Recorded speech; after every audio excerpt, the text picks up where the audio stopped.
বন্ধুত্বটা আসলে কি? আসলে একটা মানুষের সাথে আরেকটা মানুষের বন্ধুত্বটা কিভাবে হয়? সেটা আপনারা কি জানেন?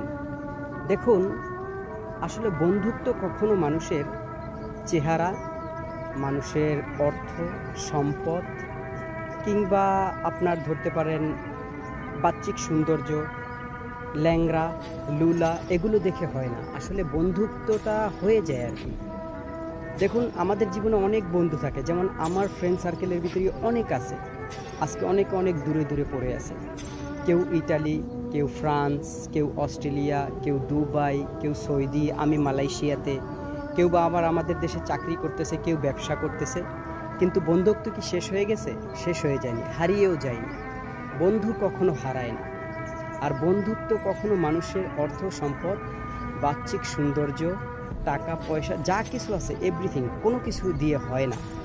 বন্ধু আসলে বন্ধুর জায়গাটি আলাদা। বন্ধু হচ্ছে একটা ইমোশনের জায়গা এবং বন্ধু হচ্ছে বন্ধুর জন্য বন্ধুর তার মনের ভিতরে স্থানটাই থাকে আলাদা। এটা আসলে কাউকে বোঝানো যায় না।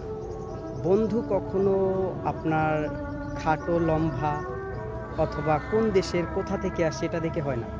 বন্ধু এটা দেখেও হয় না যে কে কোন ধর্মের। বন্ধুত্ব হয়ে যায়। আসলে প্রকৃত বন্ধু যারা তারা কখনো এগুলো দেখে না। বন্ধু মানুষের জীবনে খুবই প্রয়োজন।